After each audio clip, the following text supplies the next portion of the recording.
Hola y bienvenidos. It is a tremendous pleasure to be here today with all of you to talk about smart cities and mobility hubs and the incredible number of issues that they create in data protection and privacy around the world today. My name is Trevor Hughes. I am the president and CEO of the IAPP, the International Association of Privacy Professionals. We are the world's largest organization of data protection and privacy professionals with almost 75,000 members in over 150 countries around the world. It has been the IAPP's honor to be engaged with the Global Privacy Assembly, the Data Protection Commissioners Conference now for almost 2 decades, and we are delighted to be here again today. We are going to be talking about smart cities, mobility hubs, and the data protection issues that they create. I want to start out by saying that I'm not an expert on these topics. I certainly am aware of them. We certainly have seen many issues emerge in the past few years as smart city implementations are introduced.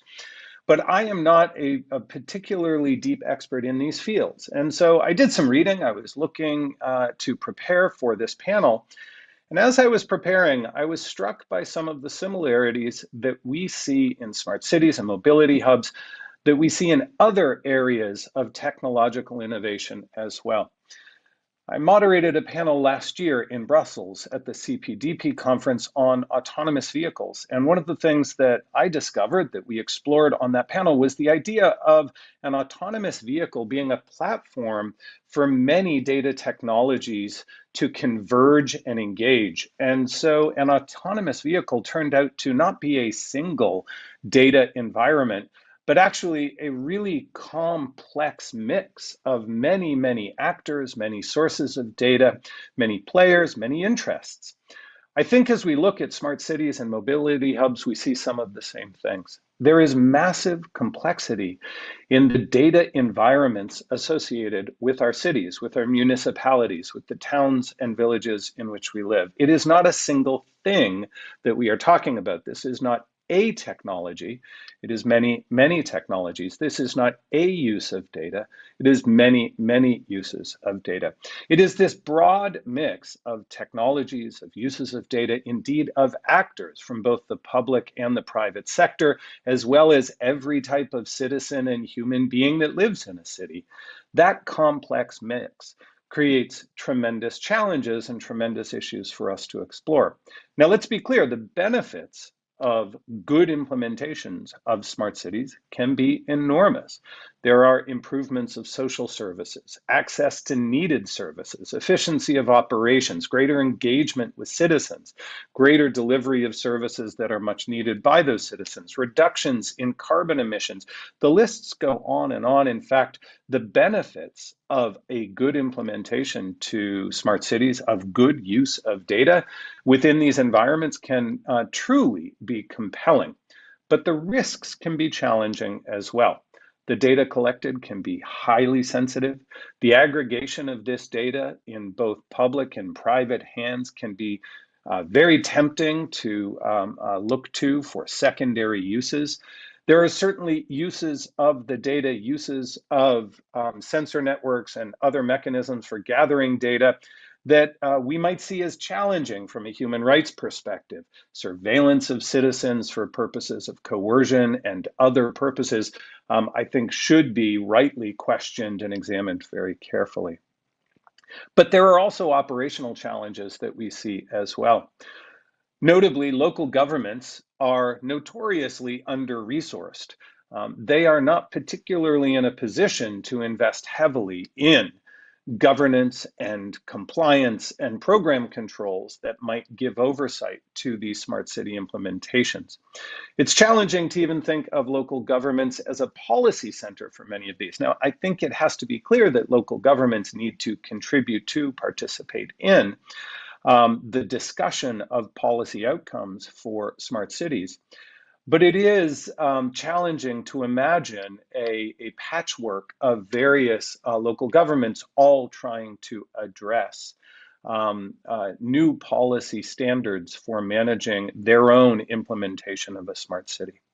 And so we find ourselves in the very early days of our consideration of data protection as one policy issue in the implementation of smart cities and mobility hubs, a moment where if we interject with smart policy guidance, we can actually make a difference, where the role of well-informed and progressive data protection authorities can shape the future of these technologies.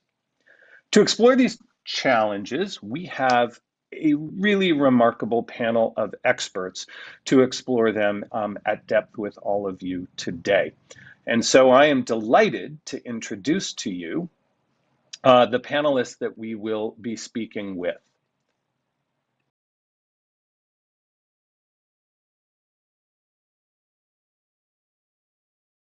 Sorry for the technical glitch there. I am delighted to introduce to all of you the panel that we will be speaking with for the next hour and 45 minutes on this topic. First of all, I'd like to have each of the panelists introduce themselves, and we'll go through one by one. Then we're going to have a brief discussion of some of the technologies that are being used in smart cities today, and then we're going to open it up for a conversation with our panelists. So let's start with a fellow Canadian, Amanda Clark. Perhaps you could introduce yourself.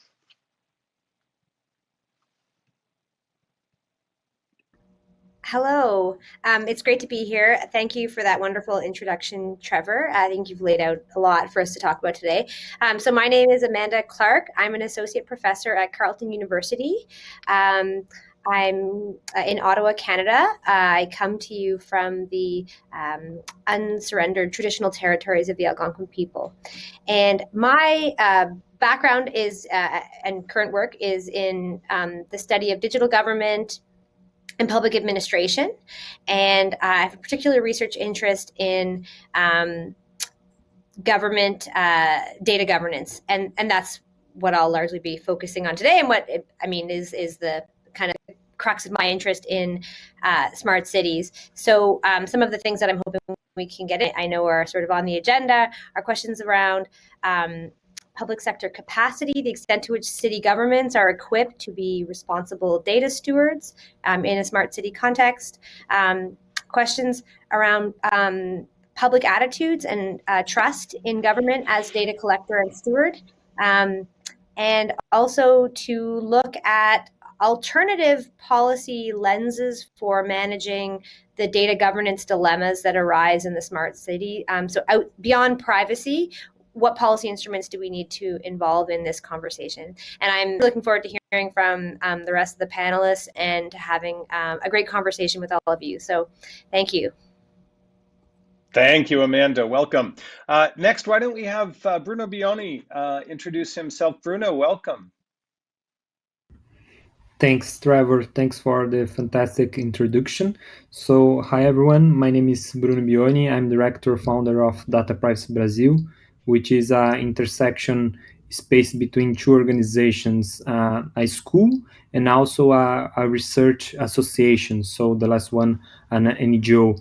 And I've been working with privacy and data protection for the last years. My background is in law. Currently, I'm a PhD candidate at the University of São Paulo. The topic is about accountability and data protection as well. And recently, I was nominated for be one of the members of the Brazilian Data Protection National Council, which is a kind of older body to auxiliate and to facilitate some policy discussions along with the Brazilian Data Protection Authority. My interest in data privacy and smart cities came when I was part of the Latin American Surveillance Network, and we were mapping how these policy discussions should be framed at the city level, not only on federal level. And then we started a kind of a campaign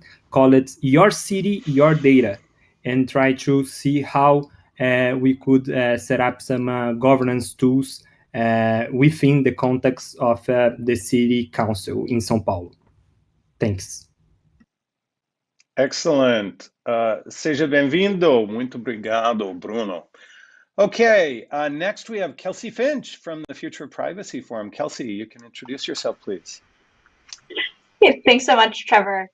So hi, everyone. I'm Kelsey Finch. I'm Senior Counsel at FPF, where I lead our work on smart and connected communities, among other projects. FPF is an independent privacy nonprofit. Our mission is to advance responsible data practices for emerging technologies. And our work in the smart cities and mobility spaces has largely been focused on building tools and creating resources to help increase the privacy capacity and infrastructure within local governments.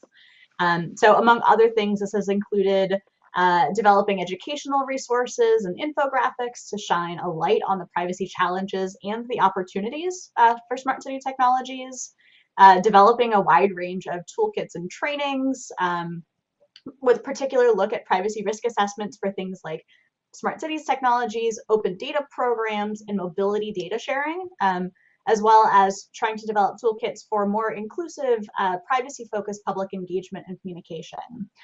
We've done some hands-on work working directly with a number of US cities to do maturity assessments and help them build privacy programs.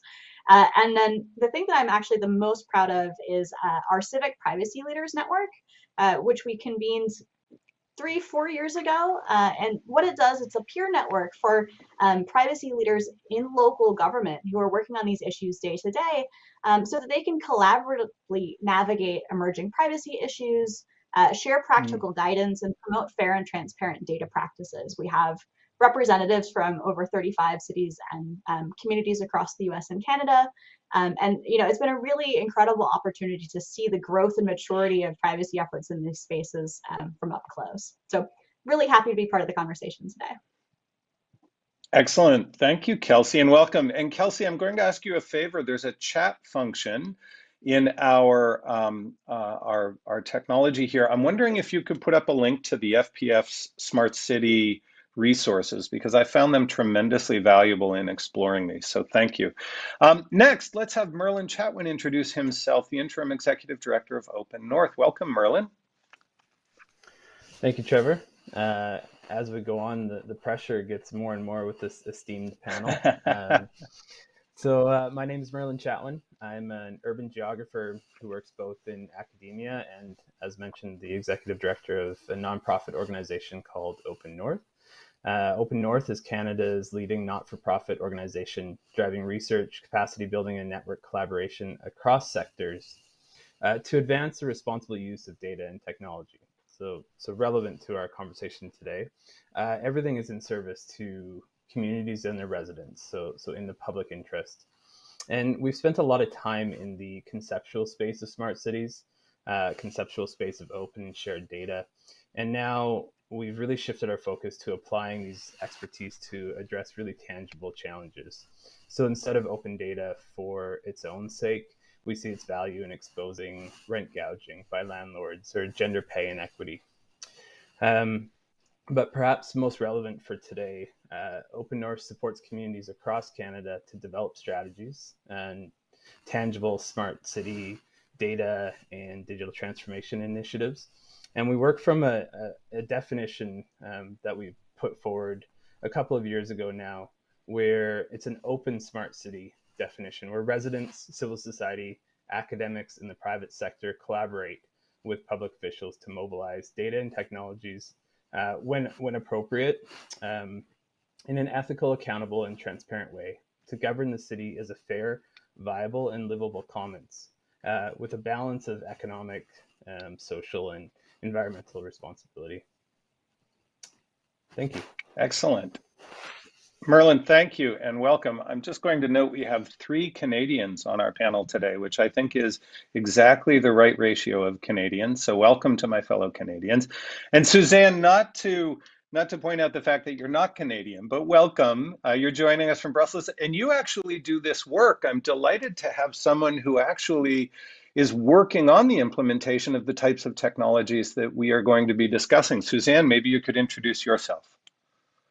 Yes, good evening. And yeah, I'm actually not based in Brussels, just south of Brussels. So it's great to be here. Yeah, so my name is Suzanne Hoadley, and I work at Polis, which is a network of city and regional authorities promoting sustainable mobility and transport innovation. So we have around, well, close to 100 members, mainly from Europe, but also from outside Europe. And we work across the transport domain. And within Polis, I lead on, let's say, ITS, traffic management, data, digitalization activities. So I deal with a lot of new technology, digital platforms, automated vehicles, very, very topical subject at the moment, a lot of research and innovation in Europe and indeed around the world on that. And so what we do is we support our members, our community. We support them. So we provide means for them to share experiences, to learn from each other, to talk about some of the problems they're facing, how they're overcoming some of those problems. And I guess in the data space, I mean, I should say from the outset, I'm not actually a data privacy expert. I know a bit about data because it's one of the topics that I work on, but I really work on it at a practical level with our members. And in the data space, I guess there are a few big areas at the moment that we're supporting our members with, and one of them's already been mentioned, and that's really about building up this data culture, really improving data literacy in local government. We see that there's really been a lot of action in this area in the last few years, and it's really gaining in momentum. Another area is really on, data acquisition and data sharing and some of the privacy issues that come out of, that are linked to that. And a third big area is really European policy in the data space. I guess you're all familiar with GDPR. That's the European privacy regulation from a few years ago, and now we're seeing a whole swathe of new legislation coming up to really try and build this data economy in Europe. So this is something we're trying to follow and creating a dialogue between our members and the European institutions, mainly the European Commission, on that. So I'm really looking forward to learning more about data privacy, because I said it's not my main area of expertise. Thank you. Excellent. Well, welcome and thank you, Suzanne. So to everyone watching, I think you see that we have gathered just a phenomenal panel, and credit to the program committee and to our hosts at INAI in Mexico for bringing together this tremendous group. We thought that it would be helpful for those watching to have just a general sense of some of the technologies, some of the issues that are emerging. And so Amanda and Kelsey, I have agreed to put together just a short discussion of some of these emerging technologies. Amanda, you're nodding quickly, so I'm going to go to you first, and maybe you can start us, unless you had prepared otherwise. But Amanda, maybe I can hand over to you, and we can talk a little bit about the basics of smart cities and mobility hubs, and then we can get into the sticky policy issues. Great. Thanks, Trevor. So as you say, I was tasked with sort of assuming that our audience may have heard of smart cities but not be 100% sure what we're actually talking about. It's always nice to make sure people know what you're talking about before you get into the really complex issues. So this is sort of the very brief Smart City 101 and that I've prepared, and then I'll pass it over to Kelsey, who's going to give us a nice introduction to the concept of mobility hubs, which is, of course, also part of what we're here to discuss today. Okay, so what is a smart city? We've talked about a little bit of this already, but at its core, it's the idea of using data collecting, sensors, networks, and advanced data analysis within the processes of urban design, planning, policy, and management. Now, as with everything smart, the term is more shorthand for sort of digital tech related, digital tech enabled, then it necessarily implies more intelligent, optimal, effective, or efficient. Although that is not what those who are enthusiastic about smart cities might tell you, and that's something we'll get into, I'm sure, in the conversation. In practice, what this looks like is it's very, as much as we're talking about data, which is something that we think of as sort of virtual, smart cities are actually quite physical in the sense that they involve sensors and being embedded in objects and spaces. in garbage cans and buses and sidewalks and streetlights. And these sensors are constantly monitoring and drawing in measurements of the world around them. Smart cities involve cameras that are recording and capturing images of the city and the people moving through it. So there's a very kind of real, tangible, physical element to all of this. Sometimes smart cities, and you mentioned this, Trevor, are part of like more comprehensive kind of strategies. So we can think of cities like Boston or Barcelona that have had kind of like long-term kind of broader, almost transformative plans for how they would become smart cities. Of course, you also have things like the highly controversial and eventually rejected Sidewalk Toronto plan, which was also a very comprehensive vision of a smart city initiative. But other times, and I'd say more commonly, smart cities are implemented in a more piecemeal fashion, sort of a contract here to some private firm to develop some digital service, let's say, or kind of one initiative to put sensors in a certain part of a city. Something like you may be one of those lucky cities that suddenly started to see e-scooters show up. That would be an example of a smart city initiative that you might not call smart city initiative, but it nonetheless fits under this rubric because e-scooters produce streams of data that describe how the users of those scooters move through a city, and those data can be used for any number of purposes. So you might have heard of things like smart streetlights that allow for continuous flows of traffic. Really commonly would be something like a GPS sensor on a bus that would then feed data to an app that allows you to plan your work commute with precise information on travel times, bus arrival. I think many of the examples of smart city initiatives are so commonplace now and it's hard to imagine a time before they even existed. So many of us, even the most technologically hesitant or technologically illiterate, let's say, if we is still, nonetheless often immersed in the use of smart city technology, computers that we walk around with in our, there's a picture of my child, in our pockets. There's also some more sinister examples, and we'll get into those in the conversation today, things around predictive policing, for example, that draws on a combination of social data, facial recognition data, and historical crime data to target surveillance and police presence. And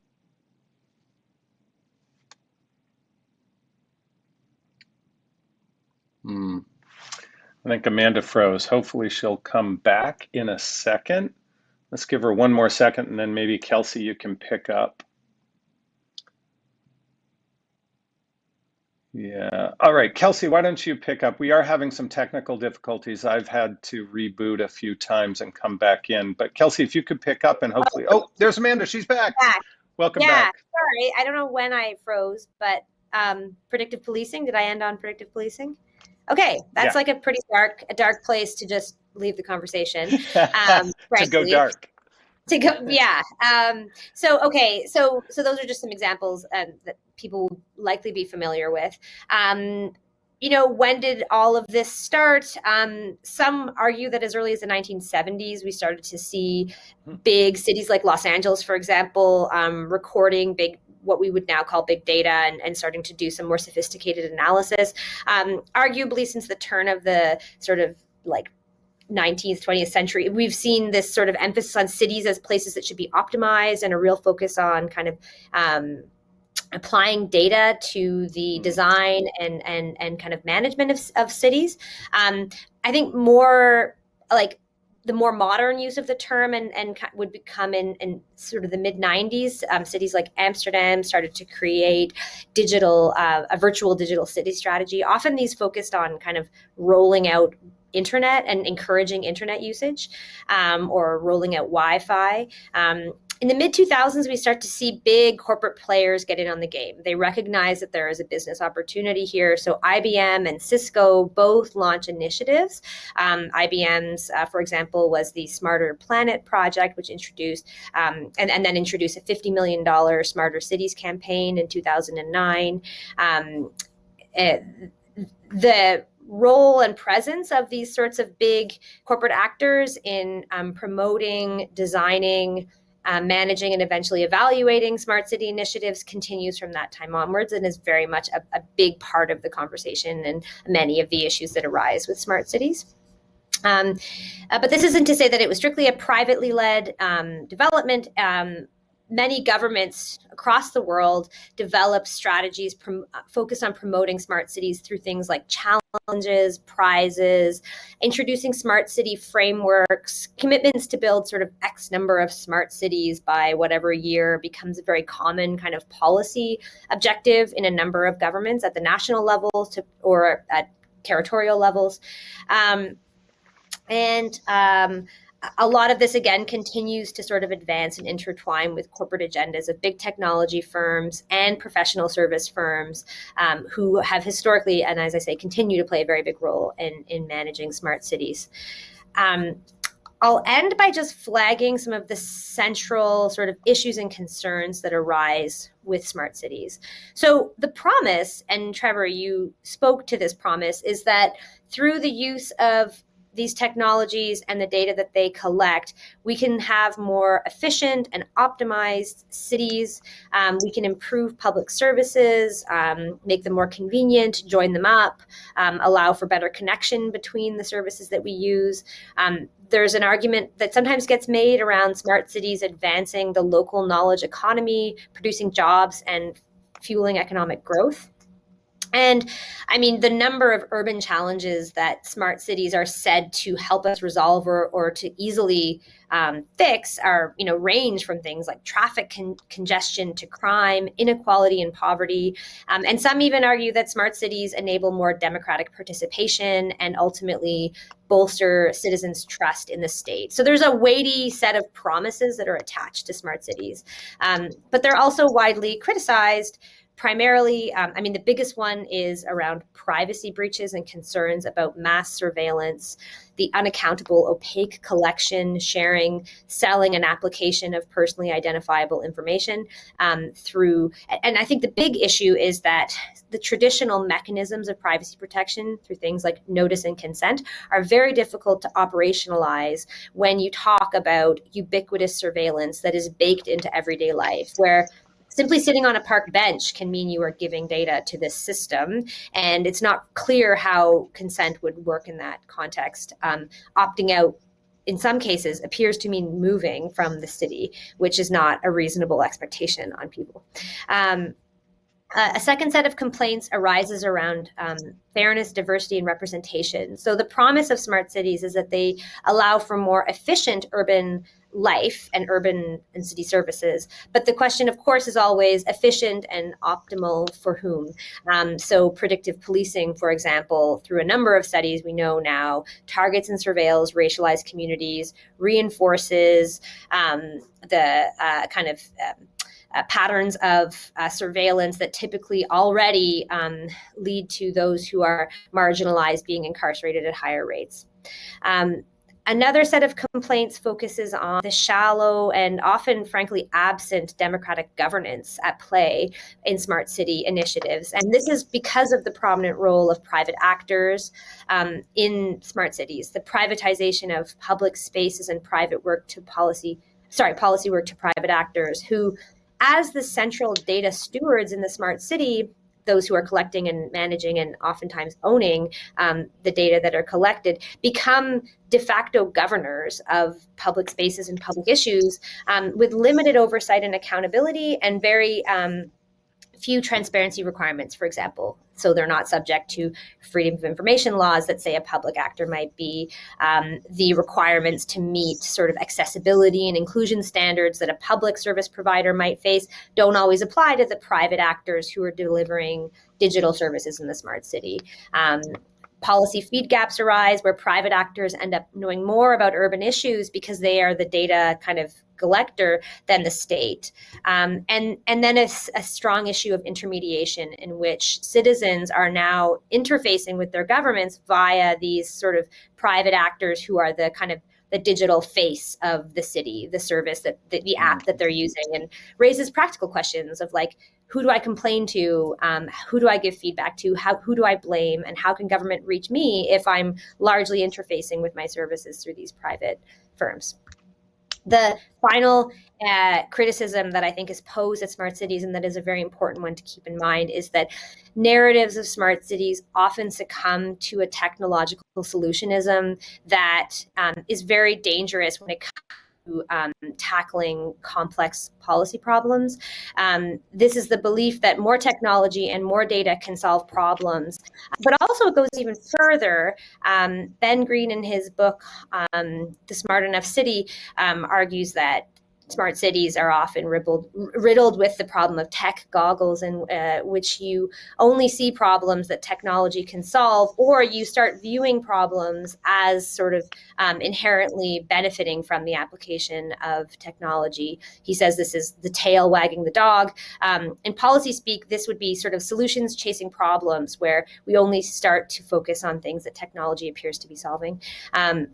And I think the issue here is that this really can distract us from grappling with the interconnected complexity of the problems that cities face, and focusing on kind of what seem to be quick and easy fixes, as opposed to doing some of the hard work around acknowledging political trade-offs, spending more money, putting more courageous policy behind the big challenges facing cities around sustainability, equality, fairness, access to housing. I mean, these are not technology problems. These are long-standing failures of the state. So that's my what is a smart city, what can it do, and what are its major issues 101 for you today. Amanda, thank you. And you have given us, I think, a rich plate that we will feast on through the rest of this panel. Kelsey, can I ask for your intervention, and then we'll get on to our dialogue?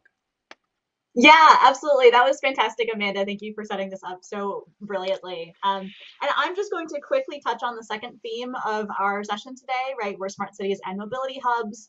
And just to highlight to what extent the sort of mobility hubs and this development of intelligent transportation services and this collection and combination of mobility data is a microcosm of that smart cities movement that you just so clearly laid out for us. And this is just, I think, important to recognize that transportation systems and services are one of the places where smart city efforts are moving the quickest, and we're seeing the most investment in infrastructure starting to come up. It's not the only one, but it's an important one, so perhaps good to look at as a subset of all of these other issues.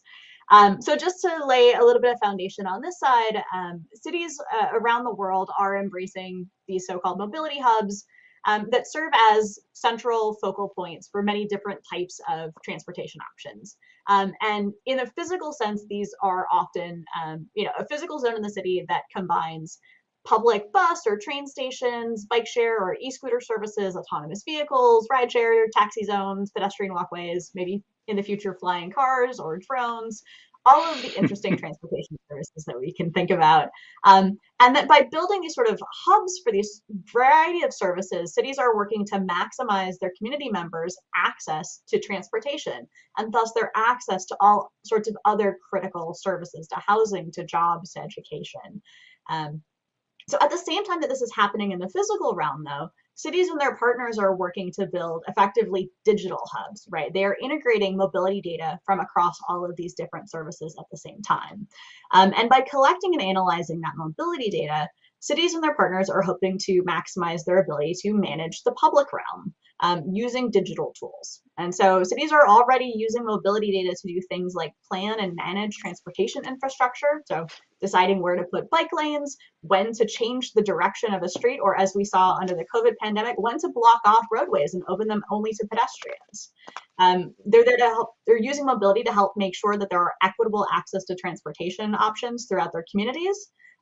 This raises questions, though, about how are we directing traffic and who decides, and how do we avoid digital redlining through the direction of our traffic services. So a lot of other really important questions raised here. And we're also seeing the use of mobility data to do things like enforce the rules of the road and to enforce permit compliance by private companies, and including those who drop e-scooters all over the cities around the world. So thinking through the use of digital services to manage both digital and physical spaces and relationships. So I think this is a really interesting combination of issues here. And I think interestingly, particularly, is that although cities have long maintained detailed information about the transportation services that they're providing, so including any very detailed information about the real-time location tracking, fare records, usage information from city buses, from trains, ferries, from fleet vehicles.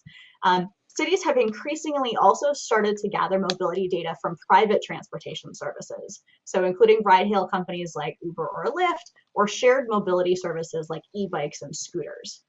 And in some cases, they're partnering directly with private companies to obtain this information. In other cases, they might be obtaining it from a data aggregation service through purchase or some other kind of contract. And in some cases, cities are actually starting to require private companies to provide that data to the city as a condition of their operating permits or as a matter of regulatory compliance. So we're starting to see some bidirectional data flows between those private companies, between data collected by private companies in public spaces and data collected by public services in public spaces. And this increased melding of public and private data streams raises new privacy and data management questions. I think critical to all of this, of course, is the fact that information about where and when vehicles are moving around a city is often also information about where and when individuals are moving through that city. And that's highly sensitive information that raises really particular privacy and data protection challenges. So even though we're seeing the sort of widespread use and sharing of mobility data as sort of a relatively new trend, or at least this latest iteration of much more digitally interfaced sharing of transportation data, it is, I think, an important subset of the smart cities movement. It's not a standalone, independent silo. And there, of course, remain many open questions on both privacy, data protection, and other policy matters that I'm looking forward to exploring in our conversation today. So that's our quick wrap on introduction, table setting for smart cities and mobility hubs. Excellent. Well, thank you to you both, Amanda and Kelsey. What a great overview of just the myriad issues that exist within smart cities. Let's get started and let's dive into a dialogue with our panel. As I mentioned previously, our hope is to have a conversation. And Bruno, I'm going to come to you first and certainly give us the perspective of life in Sao Paulo and the implementations of smart city technologies in Sao Paulo. But perhaps even more broadly, what are some of the key privacy and equity considerations as we see this fusion of physical and digital realms, as we see sensor networks emerge, as we see these implementations emerge, and this data is being created? What are some of the major issues? Maybe you can reflect on some of the issues that Amanda and Kelsey have raised, but also let us know what your perspective is. What's the most important? What's the next most important? What are the big issues you are seeing emerge in Brazil? Thank you, Trevor. I'd like to establish a dialogue mainly with Amanda from the conceptual level, because I think it's quite important in order to frame a better vocabulary to stimulate the discussion. And indeed, I think when we are talking about smart city, it's important to bear in mind that the term and the expression itself has been a red object of criticism from academics, administrators, activists, and even the companies that have deliberately abandoned the term in the use of their marketing campaigns. And I think this is because the expression does not capture the complexity of the socio-technical phenomenon at stake. And actually, I totally agree. I think it's very poor in terms of analytical point of view to describe the information and how the communication technologies is being used to optimize our deficient or even scraped physical infrastructures of transport, electricity, health, public safety, and so on. And bearing this in mind, maybe we should shift the terminology and try to see and pay attention, let's say, more broadly, more systematically. And this is the basic reflection that lies at the heart of the ecology, which is a field that investigates the interdependence of biological, physical, natural elements, and of course, the technologies that mediate our relationships. And when we think about even the program of the conference, I think the committee was very assertive in terms of putting a panel about how the data protection debate should be framed within the United Nations agenda for 2030. We have seen this panel before. Why I think it's so important, and trying to answer your question, because you should not lose the sight and the fact that the intent result is that the city infrastructure should be more efficient and also produce the improvement of quality of life. And the degree of technology adoption is not an intended result itself, but just a mean among other possibles one to seek efficiency, quality of life. And these are, and yes, the parameters to guide our choice in change to a city's infrastructure. For instance, when we are thinking about having a smart meter, which consumes more energy than a dumb meter, what is the use of having a smart meter which consumes more energy if those data generation does not trigger an infrastructure change in terms of energy matrix, or to better educate our energy consumption, or even like the silver bullet blockchain, which consumes a huge effort in terms of energy just because it's smart.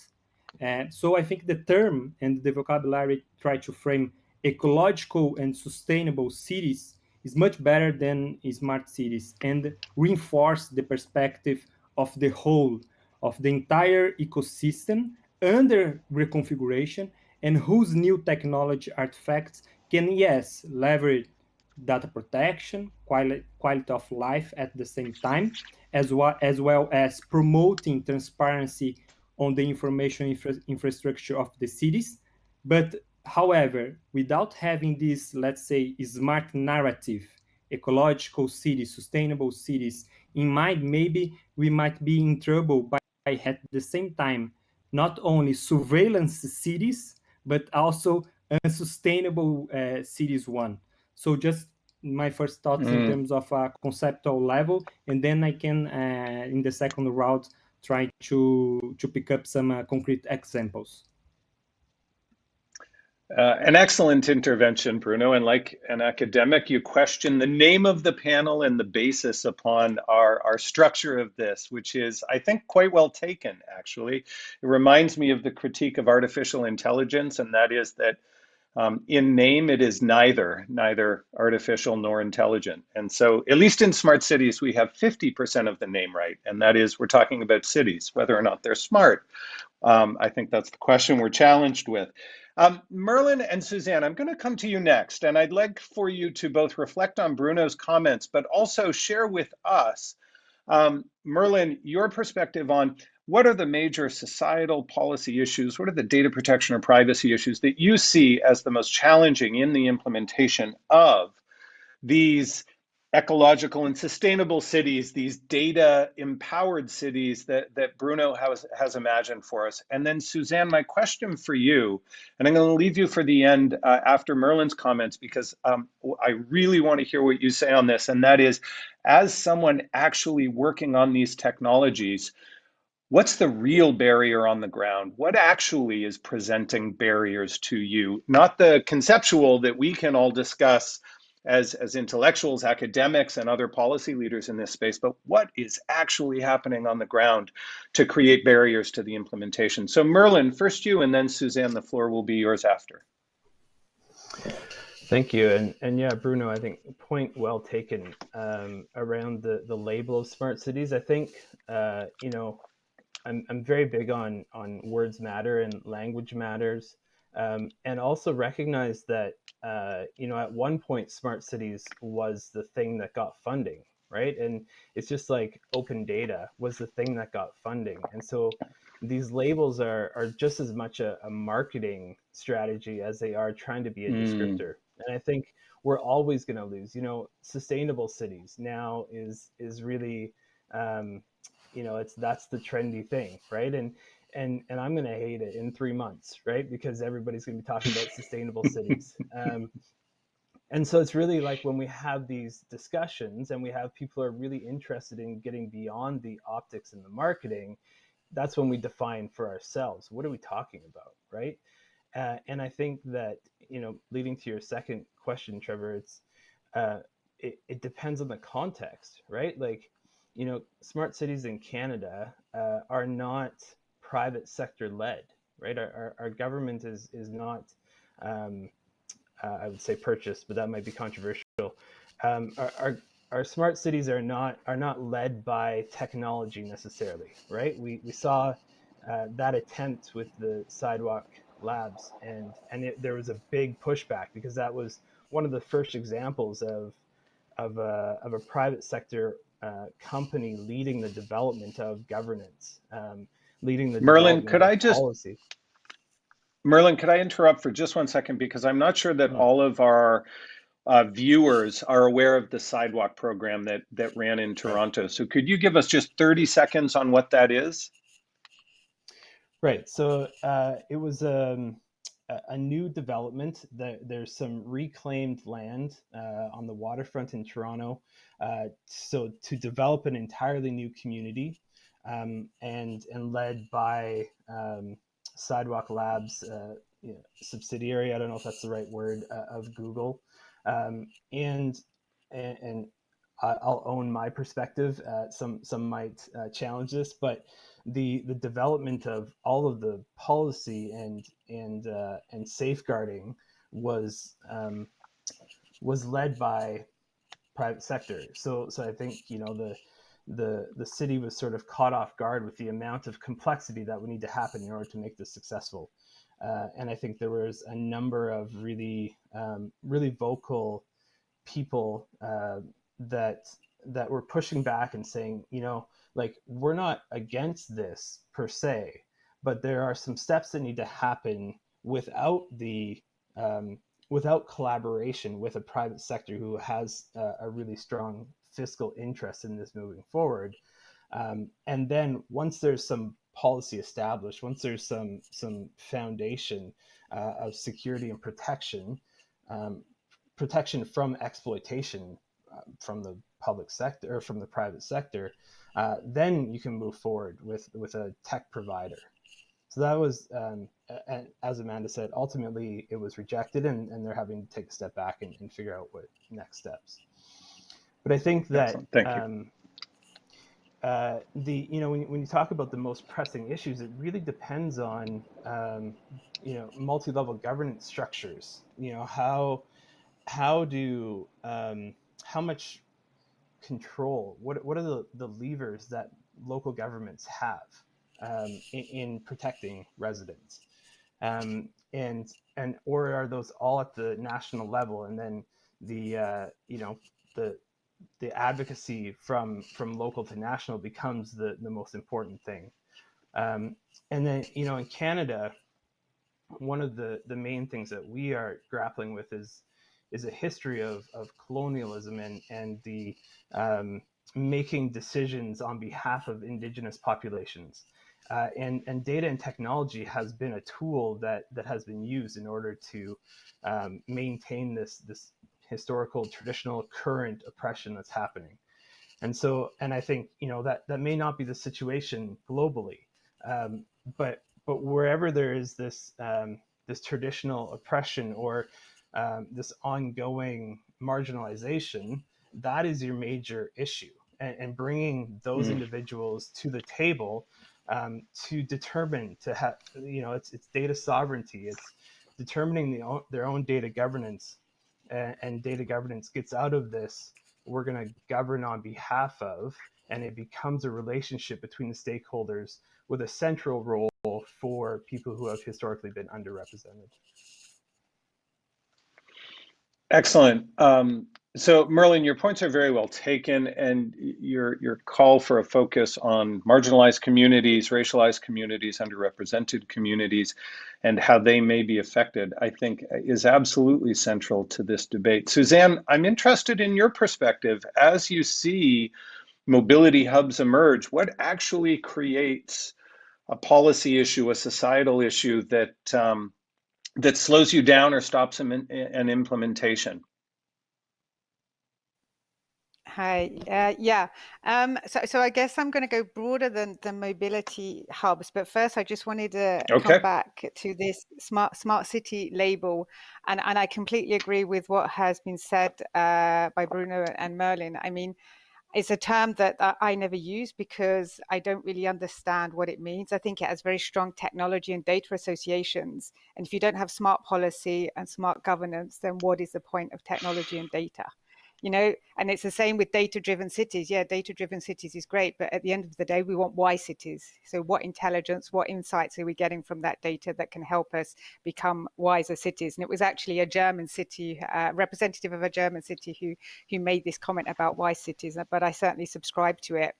But I don't know, when I listened to Amanda and Kelsey talking, I mean, I could relate to a lot of what they were saying, especially Kelsey, because she was obviously talking about the mobility domain, the transportation domain, which is the area that I know most about.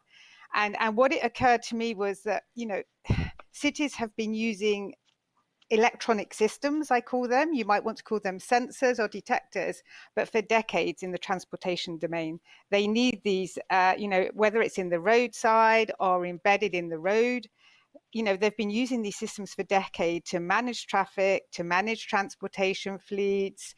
Now we're increasingly using them to implement other policies. For instance, at least here in Europe, we're seeing more and more cities implement low emission zones, road user charging, limited traffic zones. So we need a way to enforce them. So we're putting in automatic number plate recognition systems and the like. Parking regulations as well. So we've been using these systems for many years, and I guess the questions that cities are asking themselves today is a lot of these systems, you know, they're expensive to implement, they're expensive to operate and to maintain, and for some of the systems that are monitoring, for instance, traffic flows, we could, instead of actually buying the systems to generate the data, we could actually be going to the market and buying this data directly from the market, because there are players out there that can provide this data. So this is a big question that a lot of cities are asking themselves today. What do we do? What do we buy and install and operate ourselves? Or do we buy the data from third parties, data as a service or SaaS type solutions? And this is particularly the case if we look at the latest trends, I guess, and that is, you know, there's a lot of interest amongst city authorities in understanding better how pedestrians and cyclists move in our cities. I mean, this is linked to the whole sustainable mobility agenda, where cities are really trying to promote walking, cycling, public transport. For years, for decades, we've been monitoring vehicles. We know quite a lot about how vehicles are moving on our network in real time. We use this data to feed our traffic signals, so that our traffic signals, you know, the lights adapt to the volume of traffic. But, you know, we don't know a lot about how pedestrians and cyclists are moving around, and e-scooter users, shared mobility service users. And if we try to get this data, I mean, this is data that has that could be considered personally identifiable. So this is raising all sorts of privacy issues. And there's no clear way forward at the moment. We see some cities are actually procuring aggregated data. They're procuring maybe SaaS solutions, software as a service type solutions, because they see this as a way of circumventing maybe potential privacy conflicts. But yeah, this is a really topical discussion at the moment, and we don't really know a way forward. You know, there are pros and cons with procuring raw data or procuring, you know, aggregated data. So for instance, if we go for aggregated data, you know, how is that data processed? What are the sources of the raw data? These things aren't known. How do you know? What are the methods for aggregation? So there's a lack of transparency there. Yeah, I would say that this is a very I guess topical issue at the moment. And I guess another area is you know, as has already been mentioned, so city authorities, they do hold a lot of mobility data, transport data already, which they do share a lot of this data through open data platforms. I mean, most of the bigger cities and medium-sized cities have open data platforms, but of course, none of this is you know, this is not personal data or not personally identifiable data. But there is a demand from researchers and from companies as well to access certain data, and how can we find a way of accommodating that without compromising, you know, data privacy? So we're seeing some attempts in at least in some European cities where they're starting to work with universities, using non-disclosure agreements with universities, or actually bringing researchers into an administration so that, and recruiting them temporarily so that they can work with some data that might not be public, of course, that's, you know, not personal data. So it's a very topical subject at the moment. Excellent. Well, thank you, Suzanne. Your response actually raises a number of issues, I think, that our panel has already touched upon. The idea of not embracing tech for tech's sake, that technological solutionism, as Amanda described it, is something that we should try to avoid. That technology is not the goal here, that making our cities more efficient, improving the quality of life, those are the goals. And Merlin described the Sidewalk Labs initiative in Toronto, which was a failed initiative to achieve some of those goals through technology. And it has been unwound in the city of Toronto. One of the things that Merlin pointed to was the fact that there was not a regulatory or a policy structure in place prior to the engagement with Google for the Sidewalk Labs program. And it wasn't that the citizens and policymakers of Toronto were opposed to the idea of improving life in the city of Toronto through the use of sensors and other technologies. Rather, it was that there was not a policy framework in place. There was not a structure for making the choices and thinking through some of the issues that might exist. So Kelsey, I'm going to come to you. Tell us where we have seen regulatory or policy initiatives that have worked. What's the cutting edge in terms of innovation around policy? What are the types of initiatives that we see emerge around the world to respond to these technologies as they're presented to communities? Yeah, so I think it is a fascinating area because we've seen the rise of global frameworks and the sort of global attention on privacy and data protection really taking off over the last couple of years, in the last couple of decades.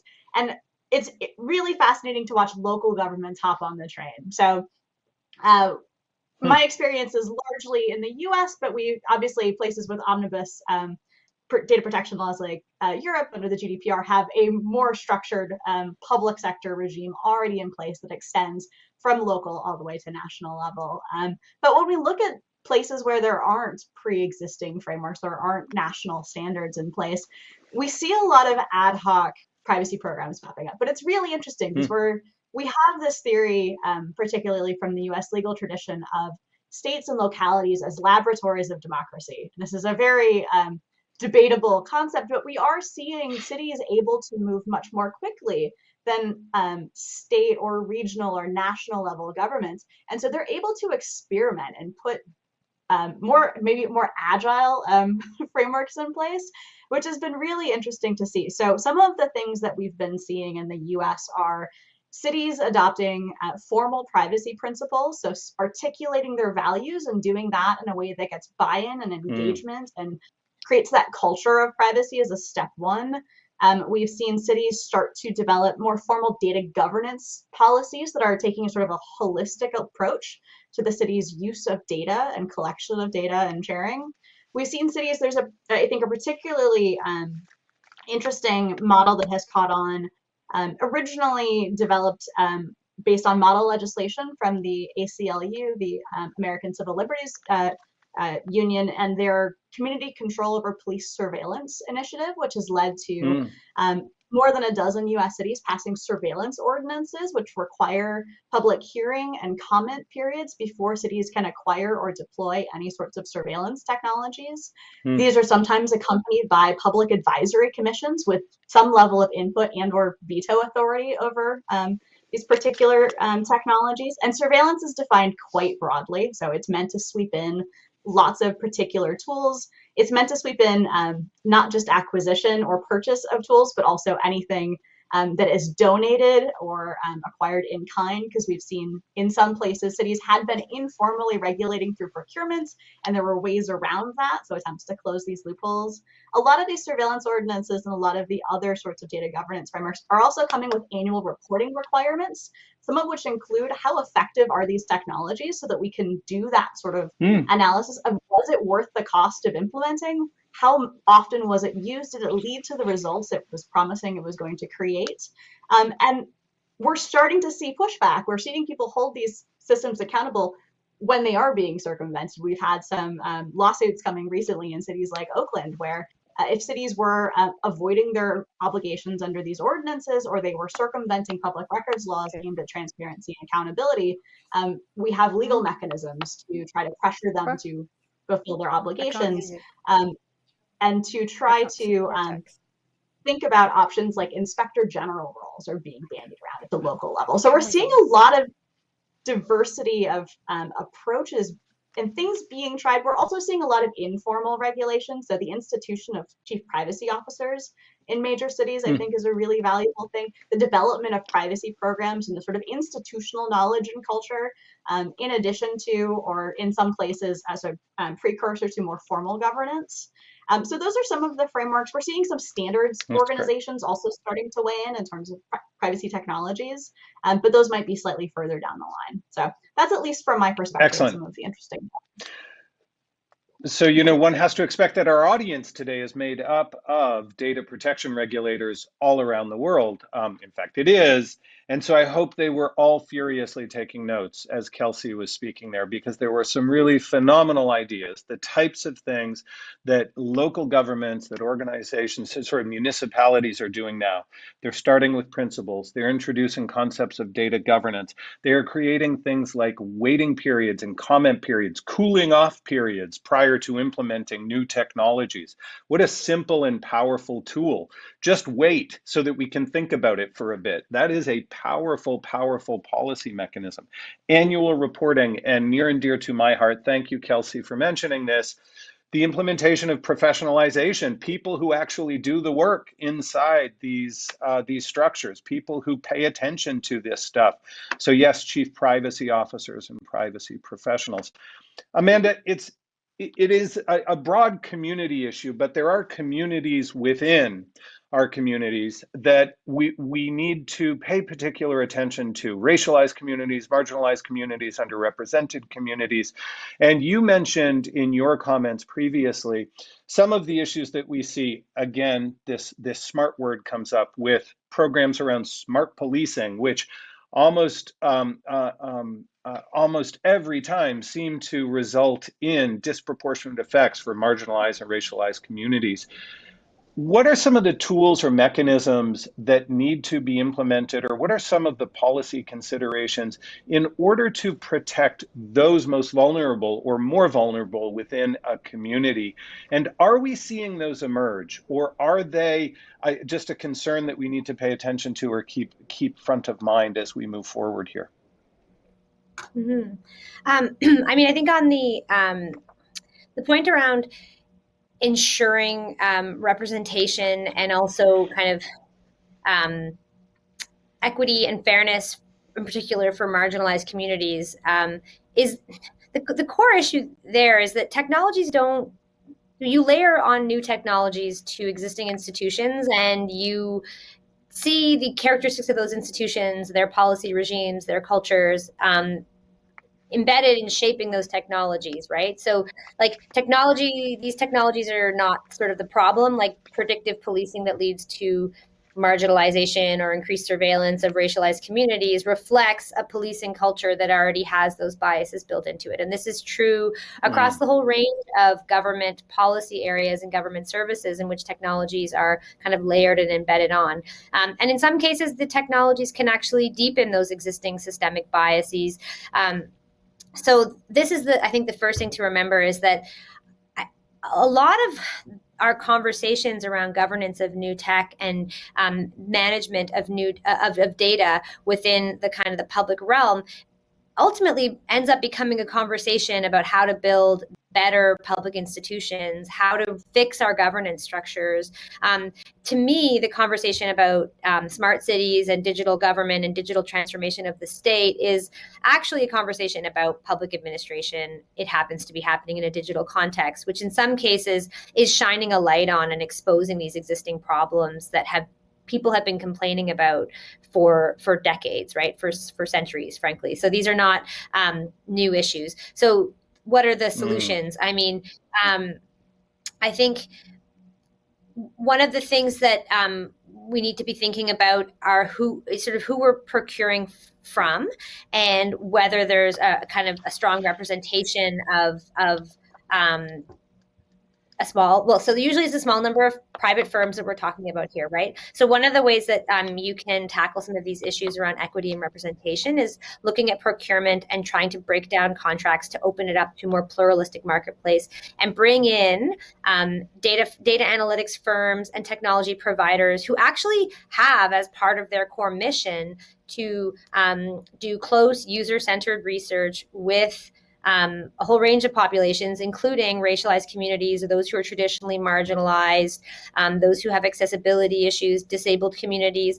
And I mean, this niche sort of boutique area of the tech sector does exist, but they're often not included in the kind of procurement processes that are set up for smart cities or for digital government initiatives more broadly, because of the large size of tax, because of the onerous application processes. So that's one thing that you can do, is try to engage with this community of technologists who are deeply embedded in these, who are sort of deeply concerned about issues of equity and representation, and who also themselves are, generally speaking, more diverse, so you can have a kind of a broader community of people participating in these conversations.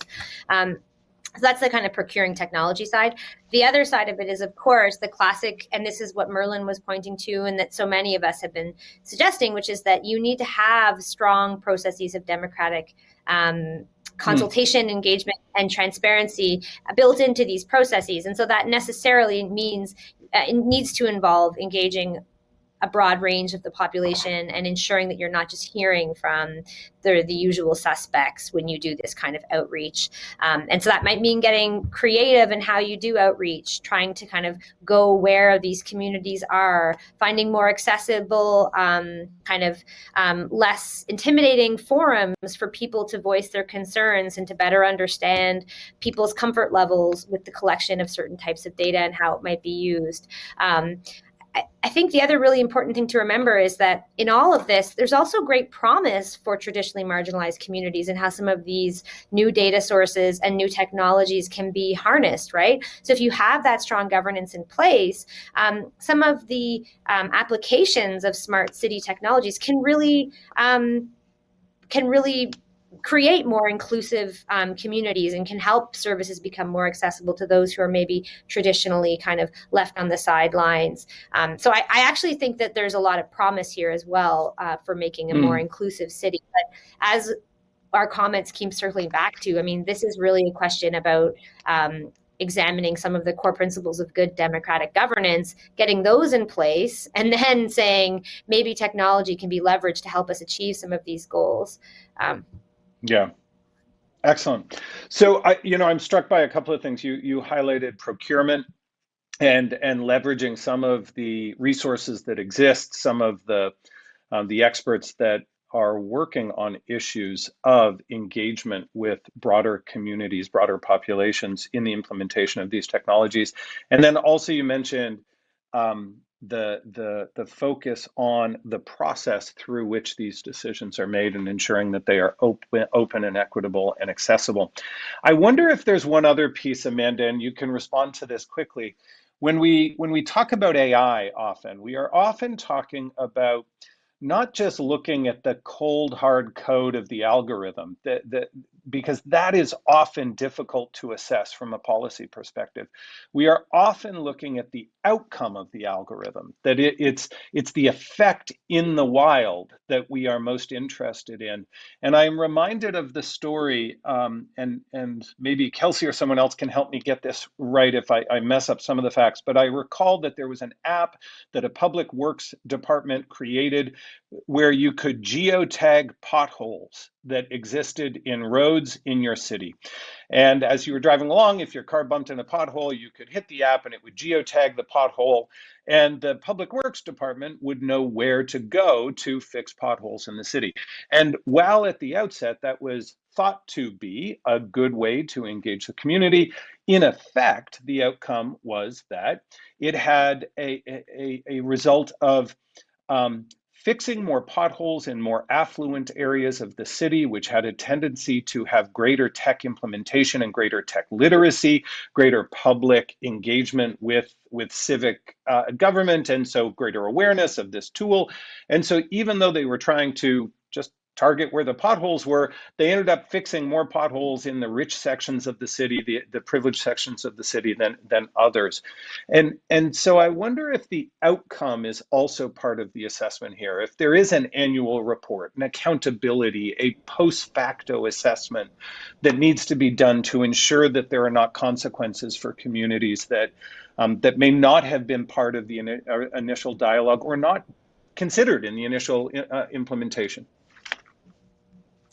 Yeah, I mean, absolutely. I think one of the things that we'd all like to see a lot more from public services that involve these technologies, but also the private firms who are contracted in, is sort of raw data, right? Like raw data describing operations, but so as you said, not just inputs, but also in a way that can be privacy preserving, a sense of output and impact, and then that this could form part of a kind of a public accountability function. But also some go even further and would say that, if you're going to be a firm who's contracted in by a government to be involved in one of these initiatives, there's nothing to say that we can't legislate that you have to provide a certain amount, a disclosure of data on your program's output in as raw and kind of basic, unpolished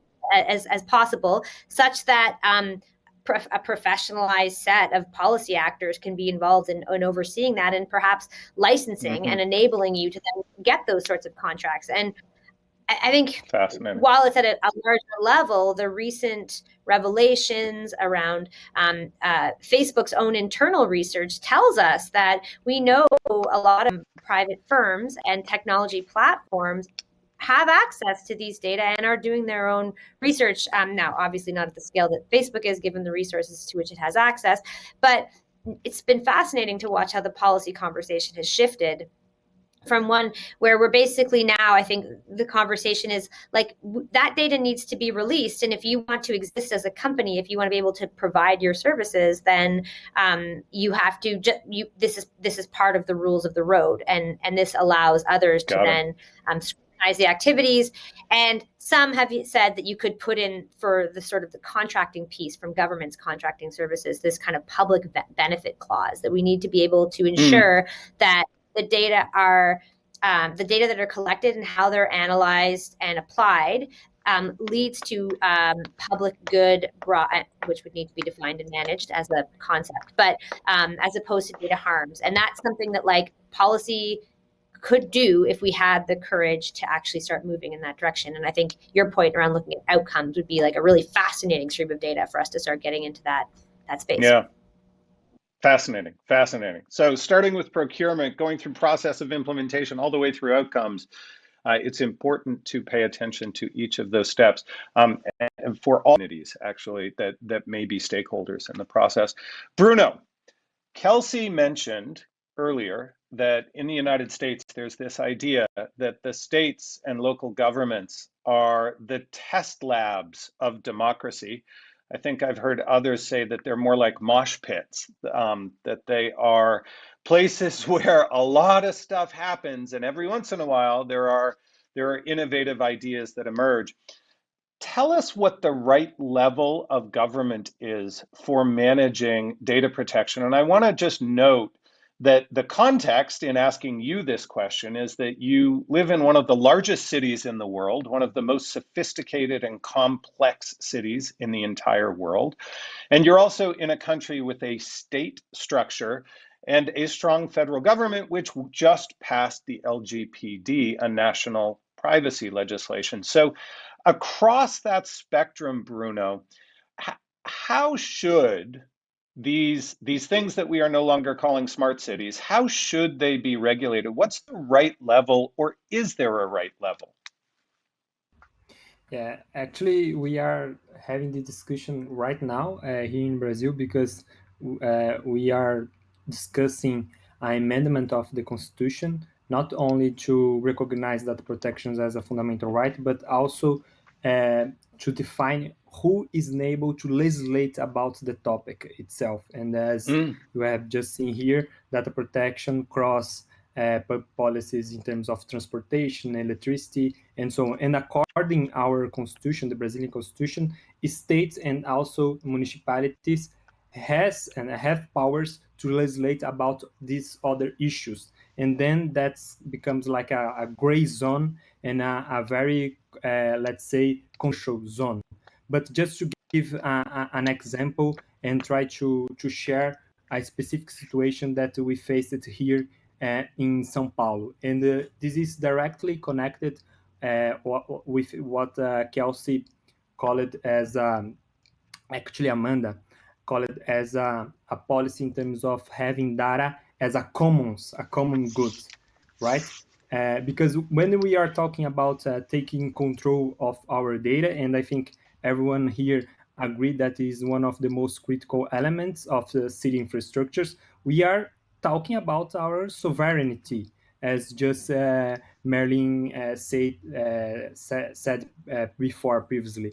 And that's why here in São Paulo, we saw a movement, a public campaign called Your City, Your Data, because what was at stake is how the government, the municipality level, and also social innovation, civic hackers should have access to a large amount of data to innovate and think about several public policies. This was one of the main questions when the Uber and other private companies in terms of transportation was regulated by the municipality, not only regulating of fair pricing, but also several obligations in terms of data sharing. And I think that is a really important issue to be taken into consideration at the city level, the state level. This idea of data-oriented rationality that must be reflected in the regulation and even contractual arrangements of public and private partnerships by forcing them to be part of pools or data repositories, because then we can think about public innovation, social innovation, instead of only relying on a few private entities that concentrate huge information of power to build a better urban space.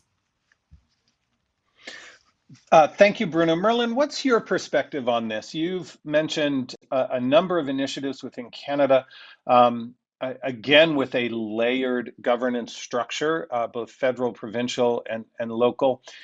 Where is the right place for for the policy to be developed for these types of programs?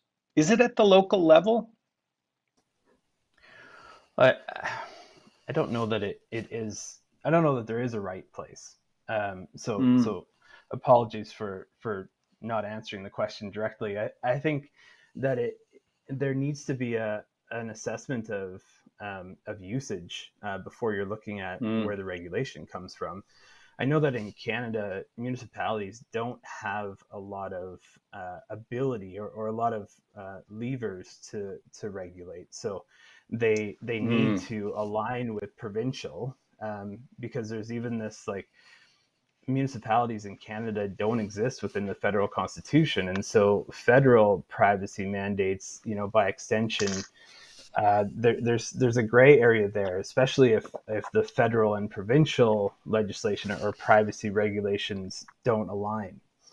And I think there, again, adding in the extra layer within Canada is the intersection of Indigenous nations, right?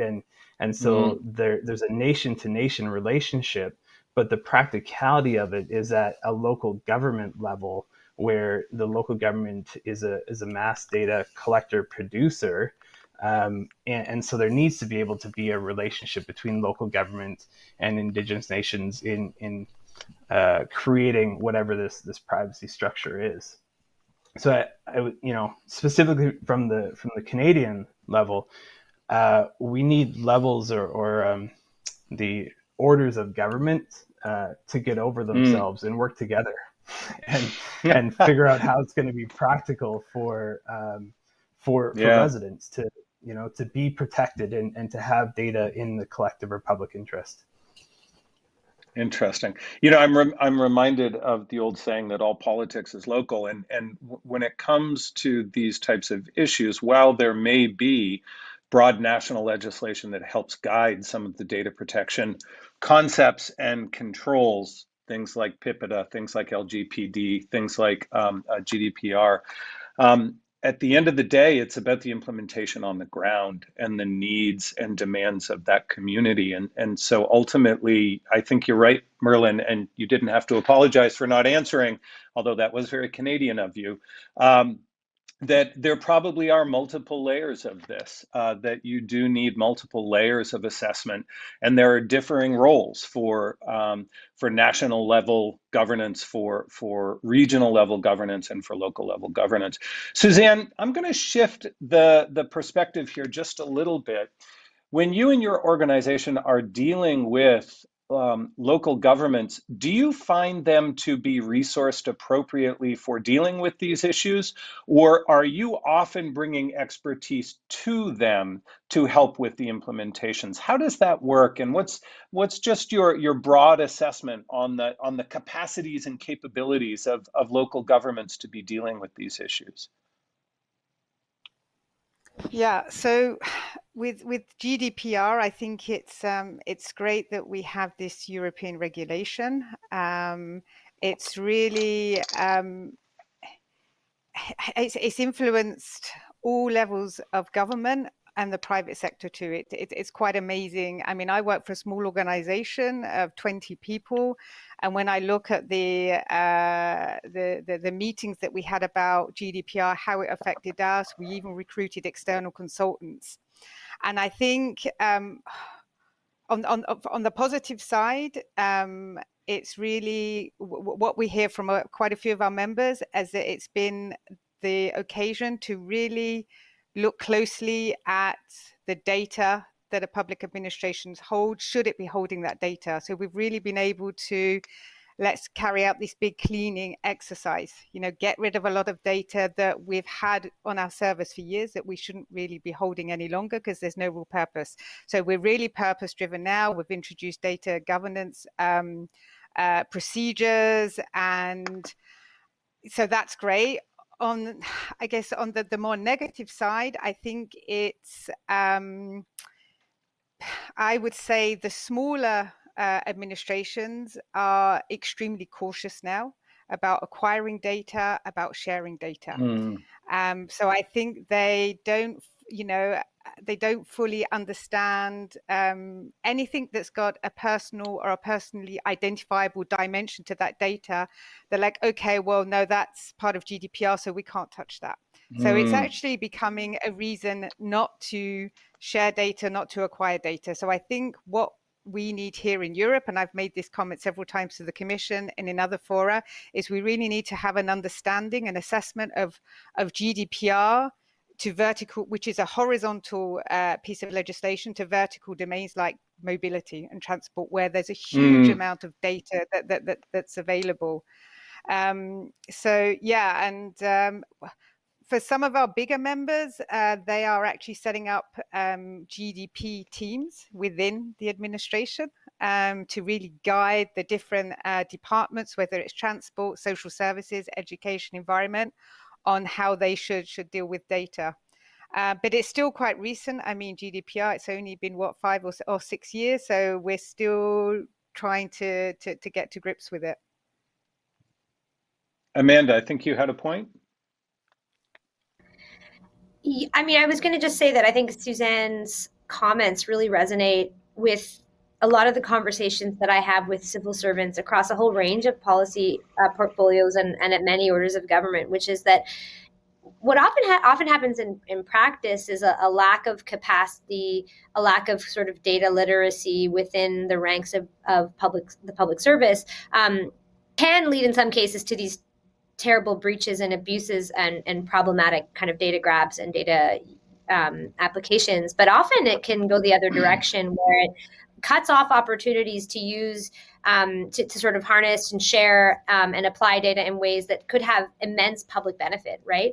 So I think we have to kind of keep that in our heads. And one of the things that I've been focused on is sort of reimagining what it would mean to educate a contemporary public servant, public manager.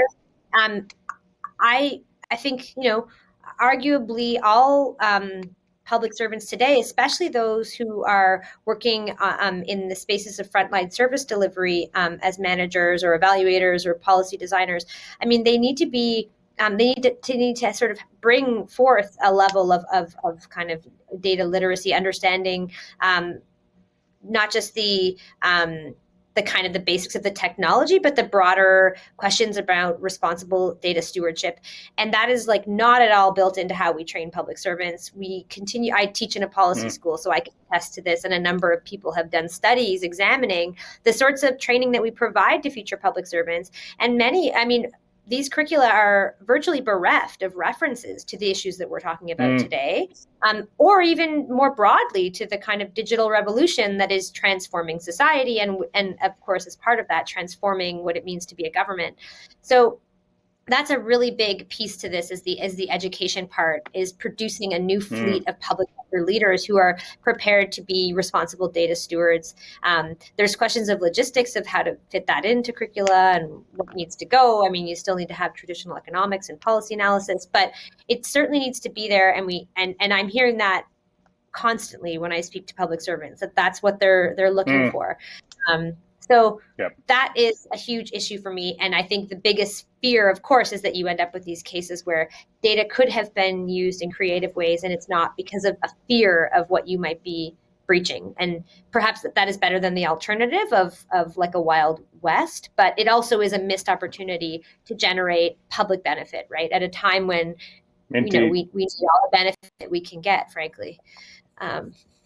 So Amanda, of course, I find this point very compelling, that education, professionalization, broader awareness of data protection and other issues for, yes, the future public servants, but quite frankly, all actors in the digital economy is a critical tool for us to address these issues. That's certainly very close to the heart of the IEPP and what we're trying to do around the world. Okay, we're going to do a big shift here. And we are going to talk about the technology providers and their role in this ecosystem, this environment, this process of cities previously known as smart cities.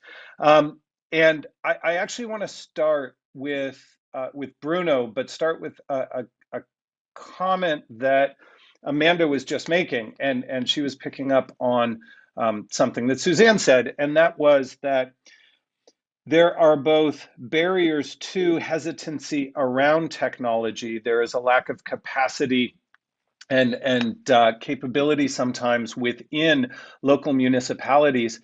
Bruno, the question that I have for you is, does that situation, which we see around the world, and I think it is a universal thing that local governments have less resources, perhaps less expertise in some of these technology issues, there may be less tech literacy. Do we see then a default to the technology provider to provide some of that governance structure, some of that policy structure?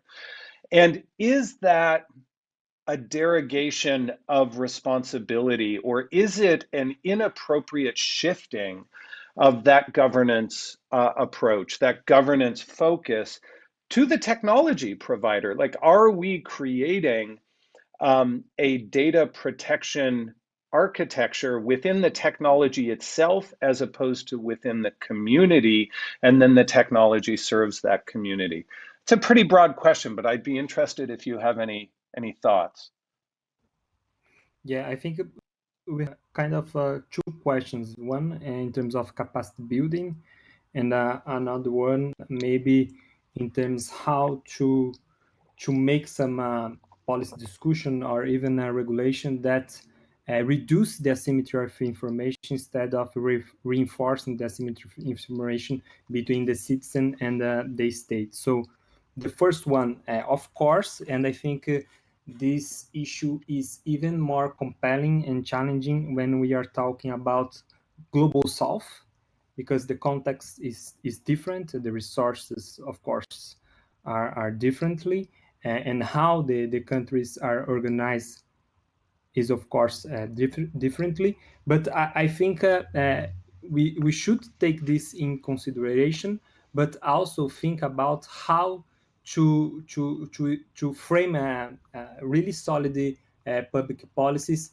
to start with this capacity building program. And I can give you an example here that happens in São Paulo. There was a program called Digital Backwards, or digital space here in São Paulo. How this space operated?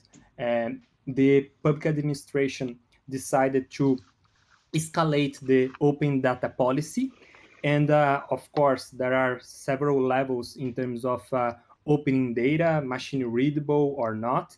And then when the public administration was not able to clearly and solidly open data in a really good platform, they call it for hackathons in this specific space. And then here in São Paulo, we could see how there was an emergent movement in terms of civic hackers or social innovation. So of course there is a lacking of resource and the capacity building, but I think we cannot be, let's say, stopped. We should move and how to articulate. Because of that, I think it's tremendously important to bear in mind that data protection and open are complementary and not public policy rivals.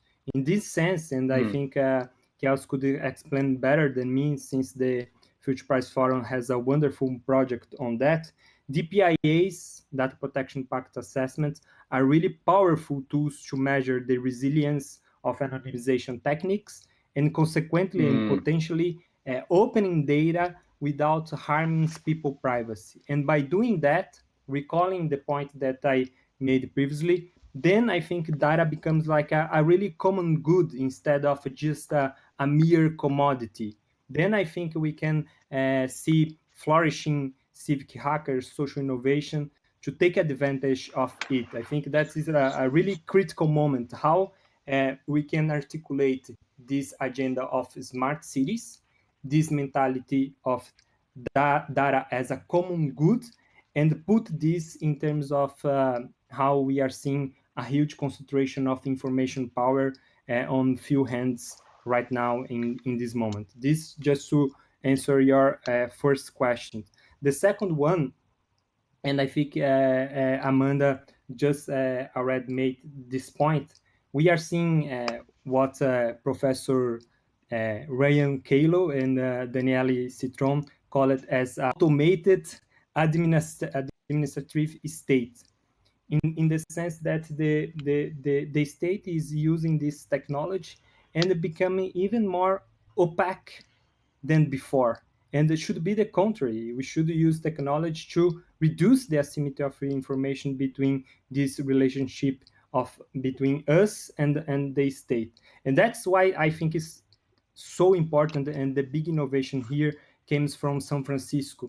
This collective governance, how we should play like a public deliberation if the government should adopt or not a technology, not only about surveillance technology, but also about other technologies that be very critical in terms of public policies.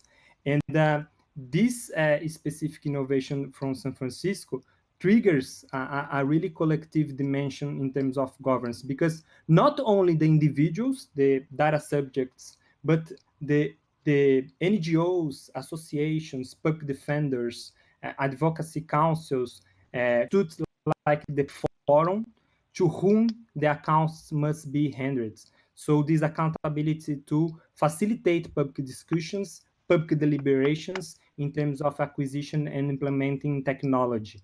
And then I think we have here, let's say, a good horizon in terms of reducing the asymmetry of information instead of reinforcing the asymmetry of information. Mm.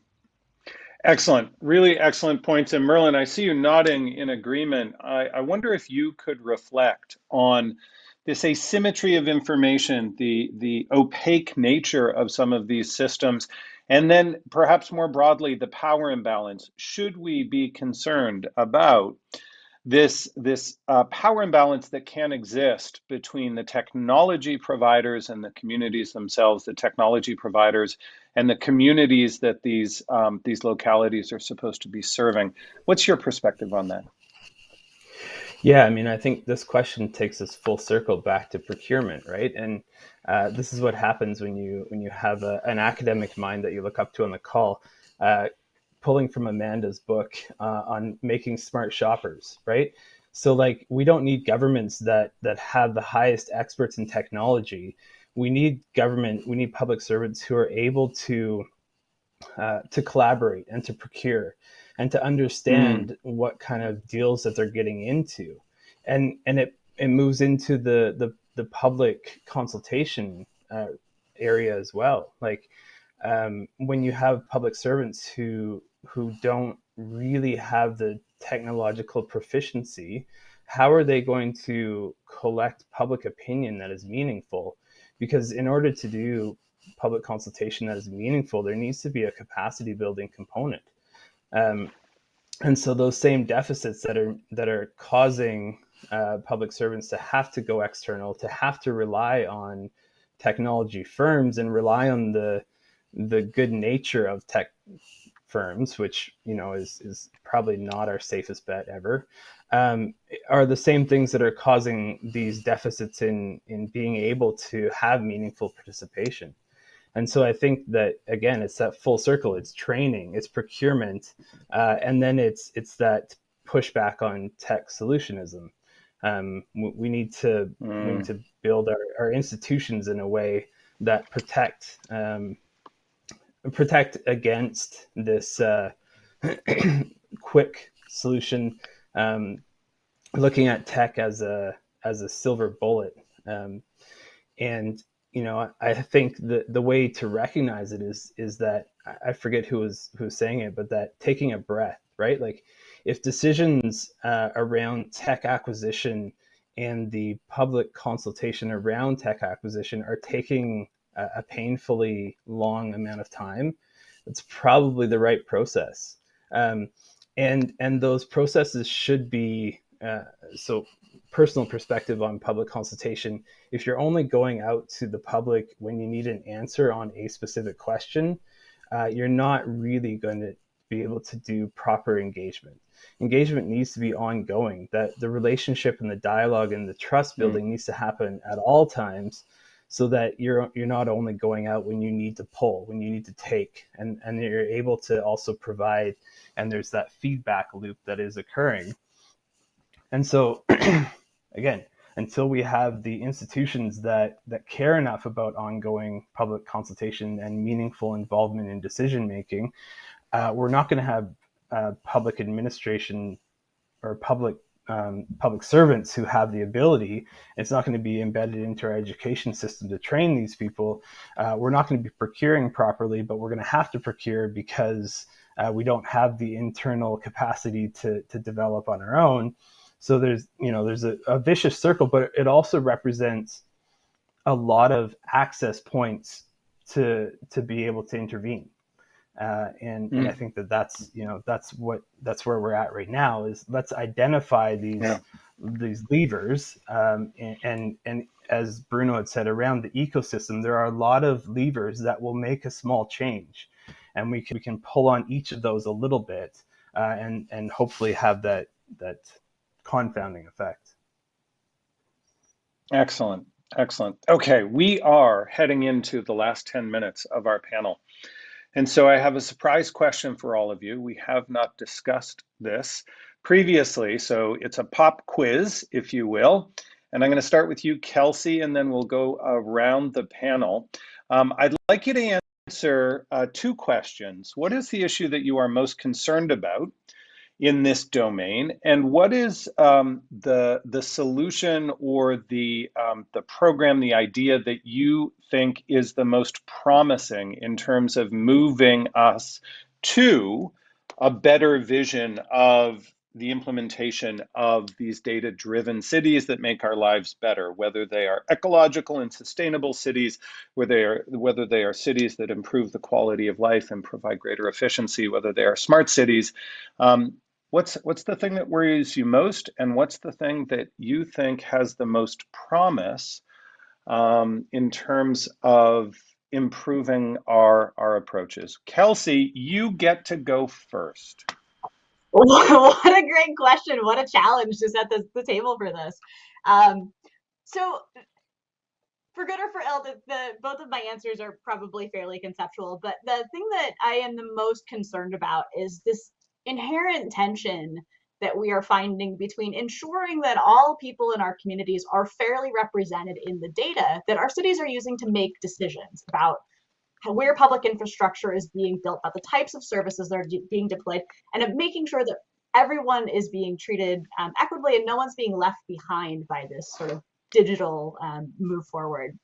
But how do we do that when many of those groups that are underrepresented are also already over-surveilled in different ways and in different, but often by the same institutions? I'm not sure how to square this, but there's really a tricky tension here between ensuring that individuals who don't trust in their government are protected from its potential abuses, but also ensuring that they aren't left out of the decisions that are going to enable them to move forward in their lives. And so I think that's one of these most pressing challenges that I hope we find ways to move forward through. The solution that I am the most interested in is really, I think, some of these fundamentals that we've been hearing from folks here, which is investing in, and apologies, trying to push my cat off screen. It's investing in the role of, and recognizing just the fundamental role of government. That when we look at smart cities, there's a lot, I think we need to be honest that everybody within the communities is going to feel differently about what's an appropriate use or restriction on a particular data or technology. And the benefit of this space is that the role of government is to strike those compromises for us. It's to help us make collective decisions, even when we don't necessarily individually agree. So to the extent that we can use this as an opportunity to strengthen our democratic mechanisms and to reinforce the sense of civic engagement and help people give back, and particularly, I think there's a great opportunity for all of us as privacy professionals to give back to our own communities. Those are the places that give me the most. Wow, you set a high bar, Kelsey Finch. Thank you. Amanda, you get to go next. Oh man, I feel like we should just close there. That was great.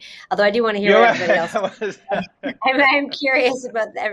So I agree, Kelsey. So yes, and to everything that was just said. I think that one of the things that worries me the most, and this is perhaps controversial at an event dedicated to privacy, is the extent to which privacy has become the kind of default policy lens for thinking about these issues. I noticed as we move through the conversation today, a lot of the times the things we were talking about were not strictly privacy issues, or they were data governance questions in which you could solve for privacy. You could follow best practice in privacy preserving policies and technologies and still see a range of injustices flow from the data that are collected and used. So to me, the burning question is how we can elevate, or I guess it's the need to kind of broaden our conversation around data governance beyond privacy, because it's trying to do too much work right now. And actually, I think there are many private sector players who really love that it's the dominant lens, because for them, privacy is not something that about. They are happy to follow the rules around privacy preserving policy, and they still get to harness the data for their private profit and gain. So, and there's still a number of kind of inequities and issues around representation and exploitation and democratic gaps that arise. So, what are some of the solutions? I'm not sure that I am 100% on board with some of these solutions that are being proposed, but I'm still excited about the work that's being done in this space, and I'm cautiously optimistic around some of the more experimental governance models for public data.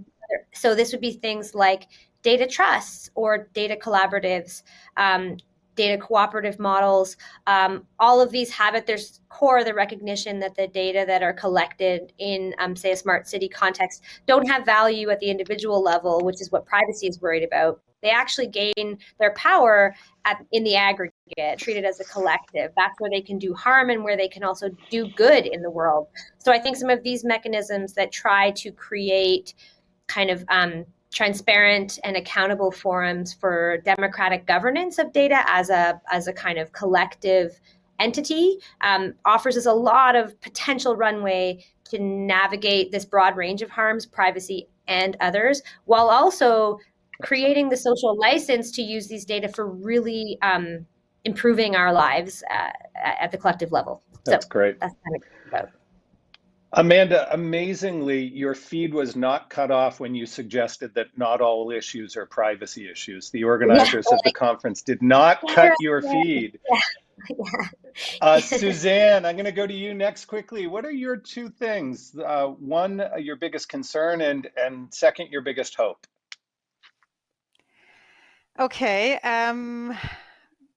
My concerns, I got one big concern and one small concern. I guess the big concern is I have the impression here in Europe, individuals aren't so conscious, aware, concerned about who holds our data, even though we have privacy regulation. And I don't know if in the Americas there is more awareness and more concern, because I don't know, when I listen to the conversation today and some of the terminology that's used, like surveillance tools and things, I mean, we just don't talk about those in Europe. I mean, surveillance is, that's for illicit purposes. And anyway, so I think that context is quite different. I think a small concern I have is about the need for this bringing about change in local government towards a more data-driven future, harnessing and leveraging the potential of data. I think this is going to require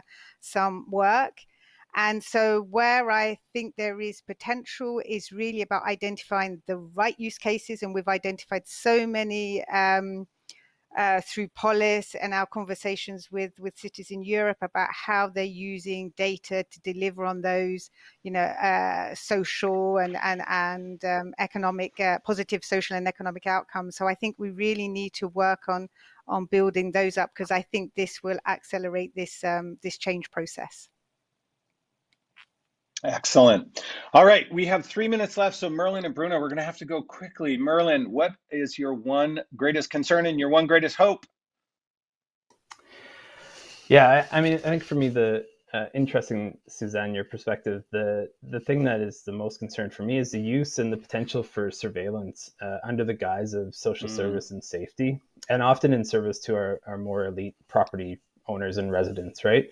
And somehow even though they're largely locally government funded, we've removed policing from the conversation on accountability and transparency within smart cities and the use of this technology. And that needs to be brought back. And I think what I'm excited about is the shift in narrative from smart cities being tech led and tech. I was going to say tech bro led, but tech firm led, and back into like a more analog. Like, you know, we need data governance that is multi-stakeholder and collaborative in order to make sure that these tech advancements are serving our most vulnerable residents.